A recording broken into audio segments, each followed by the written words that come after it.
Revelação de Jesus Cristo, que Deus lhe deu, para mostrar aos seus servos as coisas que em breve devem acontecer. Ele enviou por intermédio do seu anjo, notificando ao seu servo João.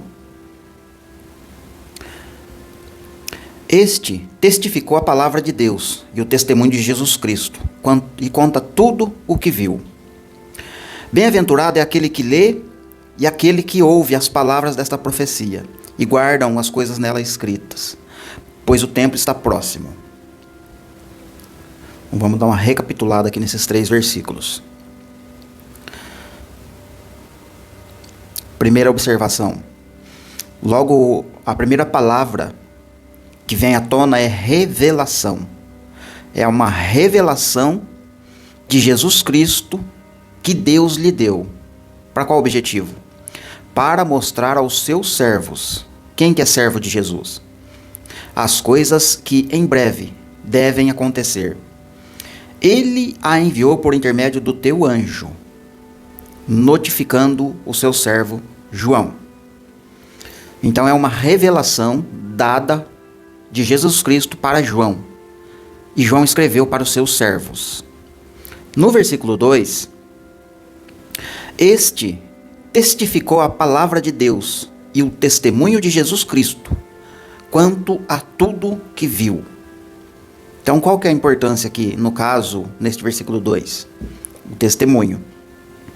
Então, nós temos uma garantia, por meio de João que escreveu, embora esse livro, na verdade, foi escrito no céu, primeiramente, né?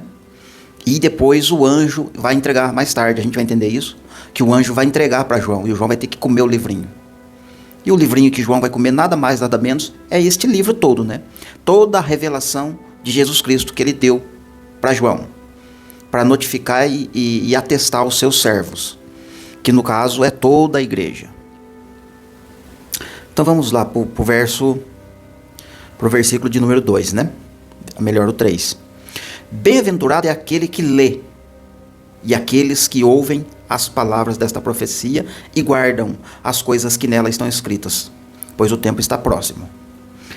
Então, essa bem-aventurança, ela se aplica para quem ouve a profecia, certo?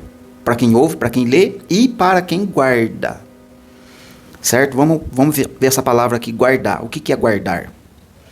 A tradução está em cima, que no caso aqui está apontando para o grego, que fala de uma tradução tério, verbo, que no caso guardar é cuidar atentamente, tomar conta, guardar, manter alguém no estado que está a observar, reservar, submeter-se a algo. Aí depois tem as notas, né? Vamos dar uma lida aqui um pouquinho das notas. Na Bíblia, o verbo grego traduzido como guardar pode ter diferentes significados e nuances, dependendo do contexto em que é utilizado. Pode significar desde cuidar atentamente de algo físico até obedecer um mandamento divino. Uma das passagens mais conhecidas que faz um uso do verbo é proverbialmente interpretada em Provérbios 4:23, que diz: para guardar o coração com toda a diligência, pois dele procedem as formas da vida, as fontes da vida. Nesse contexto, guardar vai além de meramente proteger, envolvendo a ideia de cuidado, atenção e preservação da vida espiritual e emocional. Eu gostei dessa nota porque ele abrangiu um pouco mais, né? Tem nota que não convém a gente ficar ali especulando, porque é um comentário à parte que às vezes não faz sentido. Que nem neste caso aqui, eu gostei porque ele está dizendo que pode ser uma coisa mais abrangente do que apenas proteger ou guardar um objeto. E é uma verdade. Porque, na verdade, o guardar significa cumprir, resumindo aqui, né? Então, toda vez que a Escritura refere-se, fulano guardou os meus mandamentos, que nem Deus fala lá em Gênesis 26, que Deus guardou, Deus fala, Abraão guardou todos os meus estatutos e mandamentos. Ou seja, Abraão cumpriu todos os meus estatutos e mandamentos. Então, na realidade, a bem-aventurança aqui que João está escrevendo, que foi uma revelação dada por Jesus Cristo, então quem guarda, na verdade, é quem cumpre. Em outras palavras, cumprir é praticar. Só pode guardar quem pratica. E só pode praticar quem cumpre. E só cumpre quem pratica, etc. Entendido? Verso 4. As 7 igrejas que se encontram na Ásia, graça e paz a vocês da parte daquele que é, que era e que há de vir, e dos 7 espíritos que se acham diante do seu trono, e da parte de Jesus Cristo, que é a fiel testemunha, o primogênito dos mortos, e o soberano dos reis da terra, aquele que nos ama e que pelo seu sangue nos libertou dos nossos pecados. Vamos lá, vamos ver mais 2 textos aqui, né? 7 espíritos que se acham diante do seu trono. Esses 7 espíritos você vai encontrar uma referência lá no capítulo 11 de Isaías. Vamos lá, vamos partir para lá um pouquinho. Depois a gente volta aqui. Ó, Isaías capítulo 11, versículo 2 e 3, diz assim, ó. Vamos ler desde o 1, né? Desde o comecinho do capítulo 11. Um rebento surgirá do tronco de Jessé. Suas raízes brotará um renovo. Aqui é bom, em outro momento a gente vai fazer um comentário mais profundo a respeito deste rebento aqui do tronco de Jessé. Para pensar um pouquinho. Da raiz de Jessé vai surgir um rebento. Por que da raiz e não do tronco ou até mesmo da ponta? Quando você olha para a árvore, aonde é que brota o broto? É sempre na ponta dos galhos, não é? Por que aqui está dizendo que é das raízes de Jessé vai brotar o renovo? É ao contrário, tá vendo? Porque na verdade a raiz, Paulo vai falar lá em Romanos 11, que é a raiz que sustenta o tronco. A raiz que sustenta a árvore toda. E a raiz é Cristo. Entendeu? Mas em outro momento a gente vai mergulhar mais fundo nisso. 2. E repousará sobre ele o Espírito do Senhor. O Espírito de sabedoria, um Espírito. O Espírito de entendimento, segundo Espírito. O Espírito de conselho, terceiro. Espírito de fortaleza, quinto, né? Espírito de conhecimento, 6. E o Espírito, no caso, de temor do Senhor. Percebe que os 7 Espíritos, é óbvio que se fosse para a gente enumerar como é dinâmico e quantas virtudes o Senhor tem ali no seu Espírito, por causa da forma como ele age, eu acredito que a gente não chegaria num número, ainda que usasse todos os números, né, do numeral existente, a gente não ia atingir um número que viesse a satisfazer a quantidade de características que o Espírito tem. Mas Deus está destacando 7. É óbvio que está falando mais da pessoa de um homem. Um homem pode ter 7 características, né? Porque se a gente se limita, tanto Jesus quanto Deus, em apenas 7 categorias do Espírito, então a gente está medindo, né? Então eu acredito que ele está falando nesse aspecto, olhando para o homem. Que quando Cristo se manifesta na vida de um homem, este homem pode ter até 7 qualidades, ou 7 virtudes, né? Que vão manifestar a Cristo nessa pessoa. E é óbvio que aqui, cada palavra dessa, espírito, né? Espírito de sabedoria também é abrangente, o espírito da fortaleza é abrangente, por aí vai. Beleza, entendido isso, vamos voltar para o livro de Apocalipse. Verso 5. E da parte de Jesus Cristo, que é a fiel testemunha, o primogênito dos mortos e o soberano dos reis da terra.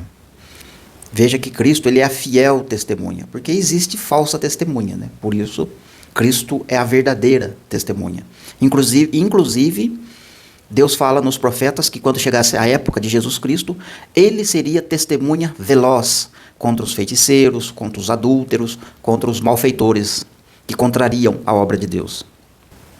E também ele é eu já falei da testemunha, e ele é o primogênito dos mortos, ou seja, não é que ele é o primogênito a morrer, mas sim primogênito em ressuscitar, em corpo glorificado, né? A glorificação do corpo, o que Deus vem prometendo há tempos, né, no Antigo Testamento. Ele é o primeiro, então ele se torna o primeiro dos homens a ressuscitar.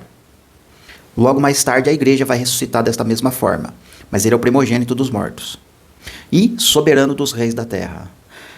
Quando a palavra está falando que ele é soberano dos reis da terra, quando a gente olha literalmente para os reis terrenos da terra, hoje, eles não obedecem a Cristo. Porque cada um vai cuidar do seu reino e tentar de alguma forma ser rei sem Jesus Cristo participar.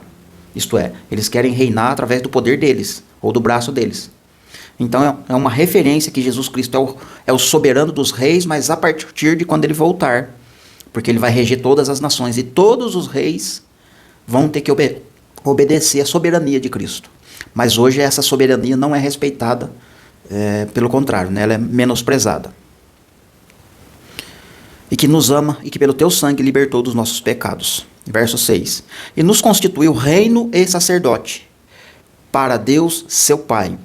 A ele sejam dado a glória, o domínio pelos séculos dos séculos. Amém. Veja que interessante esse versículo 6. E nos constituiu reino e sacerdote. Reino fala de um lugar para reinar. Sacerdotes, porque vai trabalhar na área do ensino. Hoje a igreja trabalha no termo de sacerdote, ok? Assim como os levitas no Antigo Testamento foram sacerdotes, embora com todo as acusações do Senhor Deus por causa do mal conduzir deles, né? Do sacerdócio, Deus não se agradou deles. Então, na pessoa de Jesus Cristo, hoje a igreja oficia parcialmente o sacerdócio. Mas o sacerdócio vai ter o seu cumprimento pleno no milênio. Quando Cristo voltar, ele vai se tornar rei, né? Como vai falar lá em Apocalipse 11, né? A partir do toque da 7ª trombeta, ele vai passar a reinar. Sendo rei, ele vai colocar a igreja no governo dessa terra. E a igreja se torna reis, juntamente com Cristo, e sacerdotes, porque vai trabalhar com o ensino. Do Monte Sião saem as leis, e de Jerusalém os ensinamentos. Por conta que Cristo, com a igreja, vai estar trabalhando nos dois ofícios, reinando e sacerdotando, aqui na terra, ok? Não tem porquê Jesus Cristo fazer da igreja reino e sacerdote, e a igreja se tornar rei e sacerdote nos céus, mas vai ensinar quem? Vai sacerdotar quem lá nos céus? E quem que vai aprender o evangelho lá nos céus, através da igreja? Aprender a obedecer a Deus, porque segundo a palavra que nós temos, escrita, os anjos que existem hoje lá com o Senhor Deus já obedecem o Senhor Deus, já são eleitos, aprovados. O que eles vão aprender? Eles vão aprender o evangelho com a igreja? Pode ser que sim, né? Os mistérios do evangelho, mas não se trata da igreja estar ensinando os anjos, mas sim as nações que vão restar. Porque a gente sabe que vai restar nações para povoar o milênio, e Deus precisa trabalhar de alguma forma para restar nações, né? Senão, como é que vai repovoar o milênio? Deus não vai criar do nada como ele fez lá no Éden. Existe um histórico, existe uma forma de isso acontecer que está escrito também, tá certo? Em outro momento a gente vai tratar. Disso. Versículo 7.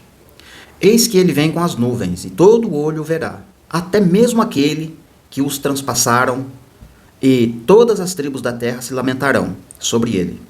Certamente. Amém. Vamos lá. E eis que ele vem com as nuvens, e todo olho verá.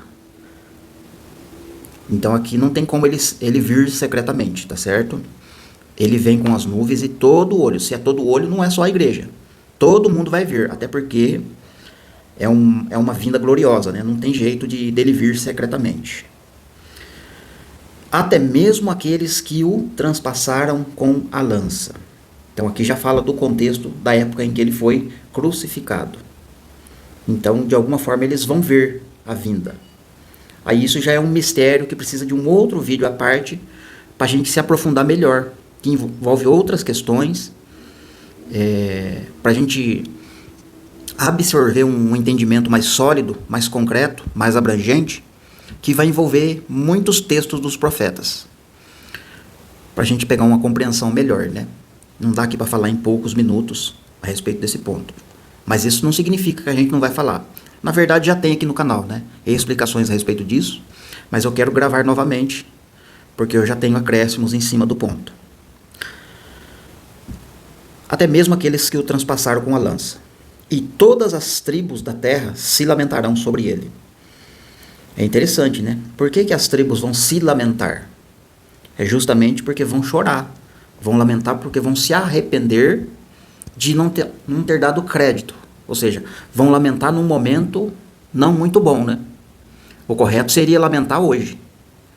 Hoje é a hora de lamentar, porque ele ainda não veio, ele vai vir. E quando ele vier, será tarde demais. Então vai ser um choro amargo, né? Um choro de dor pela morte de um primogênito, de um filho, né? Sabe? Quando um filho primogênito morre, um filho, e a pessoa chora. E vai ser um choro amargo, inclusive. Isso está em Zacarias 12. Mas não é só Israel que vai chorar, não. Muita gente vai chorar. Verso 8. Eu sou o Alfa e o Ômega, o princípio e o fim, diz o Senhor Deus, aquele que é, que era e que há de vir, o Todo-Poderoso. Já nesse início, 2 vezes a gente viu essa frase, né? Aquele que é, aquele que era e aquele que há de vir.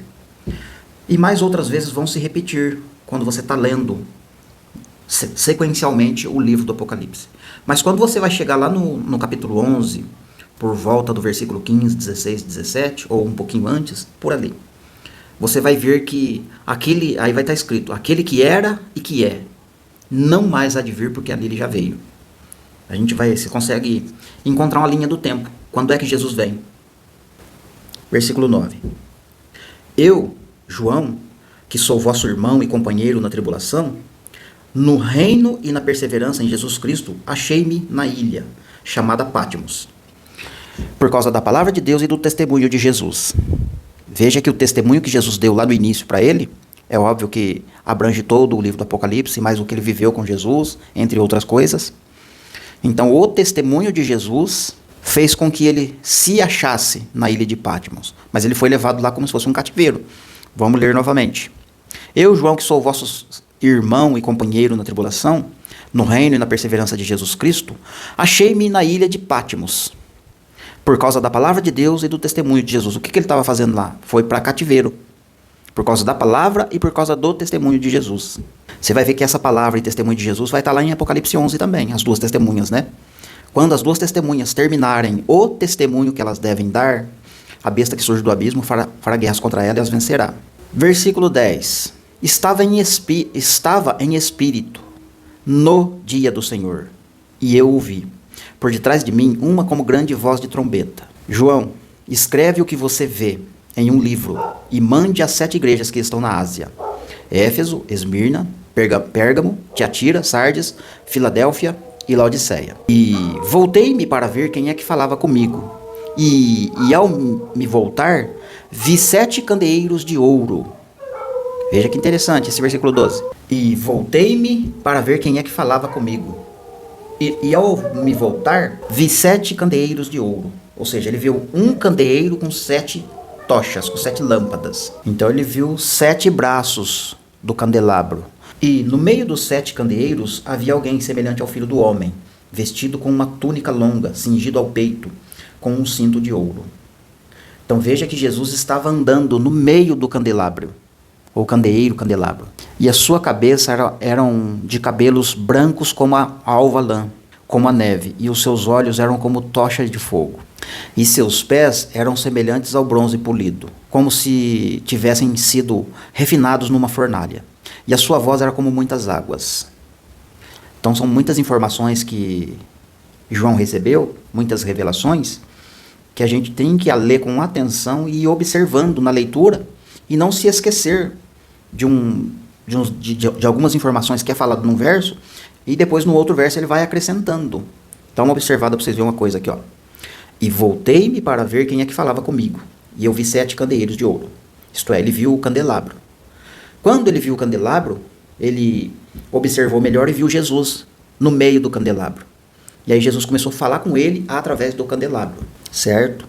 Aí tem todas as características de Jesus. E aí mais para frente, quase no finzinho, Jesus novamente fala para João: João, quanto ao mistério das 7 estrelas que você viu na minha mão, as 7 estrelas são os 7 anjos das 7 igrejas. Então, portanto, o candeeiro, o candelabro, é a igreja, é a própria igreja. E quando você leva essa informação, entendendo essas informações de candelabro e candeeiro, e que lá nas 7 igrejas, quando Jesus está entregando uma mensagem específica para cada igreja, em uma delas Jesus fala: sou eu que ando no meio do candeeiro, se você não me obedecer, eu vou remover o seu candeeiro, eu vou te remover do candeeiro. Ou seja, muitas informações a respeito do candeeiro, no capítulo 1, 2 e 3, para que quando a gente chegar no capítulo 11, Quando Deus fala de 2 candeeiros lá, ele está falando da igreja. Ele não está falando de um assunto distinto, de um assunto totalmente diferente do qual ele começou falando no capítulo 1, 2 e 3. E a gente não pode desmembrar as informações ou mutilar os textos. Verso 14 a gente leu, 15 também a gente leu, né? 16. E ele tinha na mão direita 7 estrelas, e da sua boca saía uma afiada espada de 2 gumes. E o seu rosto brilhava como o sol na sua força. 17. E eu, quando o vi, caí aos seus pés como morto. Porém, ele pôs sobre mim a sua mão direita, dizendo: Não temas, eu sou o primeiro e o último. Eu sou aquele que vive. Estive morto, mas eis que eu estou vivo, para todos os séculos. E eu tenho as chaves da morte e do inferno. Escreve, pois, as coisas que você viu, e as que são, e as que ainda vão acontecer depois destas. Versículo 20. Quanto ao mistério das 7 estrelas que você viu na minha mão direita, na minha mão direita, e dos 7 candeeiros de ouro, as 7 estrelas são os 7 anjos das 7 igrejas. E os 7 candeeiros que você viu representam as 7 igrejas. Então, candeeiros representam igrejas, certo? E são 7, por sinal.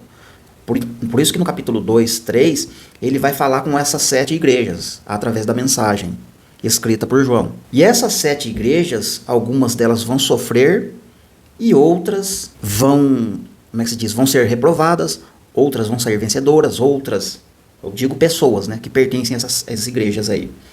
Elas não vão conseguir reinar com Cristo, não vão alcançar o prêmio. Ao ler o livro, você vai entender isso.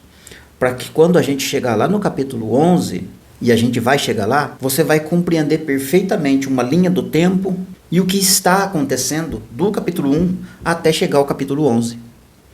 Você vai ter uma linha do tempo pronta, você vai conseguir identificar em que época nós estamos, aqui dentro do livro do Apocalipse, e também você vai conseguir compreender quem são as 2 testemunhas de fato e de verdade, porque você vai estar fundamentado pela palavra de Deus, pelas Escrituras. Você não vai estar fundamentado através da internet, embora a gente está usando a internet. Mas você não vai estar fundamentado pela internet. Você não está sendo fundamentado, o ensino, através do Márcio. Ainda que o Márcio está falando, ainda que o Márcio está se esforçando aqui para explicar, mas você vai perceber que as escrituras próprias vão fazer você compreender os textos com os seus contextos, e para que os textos não vão entrar em choque um com o outro, criando assim uma perfeita harmonia entre eles. E você vai ficar maravilhado com a palavra de Deus, e você vai pegar mais gosto, mais amor, e você vai dedicar-se mais à leitura, à meditação, principalmente nas pesquisas referente ao tempo do fim. Porque você vai receber informações, maneiras de como estudar as Escrituras, e você vai conseguir discernir muitas coisas, e você não vai ser enganado facilmente. Você não vai ficar sem ser enganado. Um momento ou outro a gente é enganado, por causa do nosso próprio coração, porque enganoso é o nosso coração. Mas você vai ficar muito hábil, você vai ficar muito esperto, você vai ficar ativo e não vai ser fácil de te enganar. Maravilha? Fica com Deus, que Deus te abençoe. E no capítulo 2 a gente dá seguimento aí na leitura e nas explicações. Compartilha o vídeo, comenta e se inscreve no canal fazendo um favor.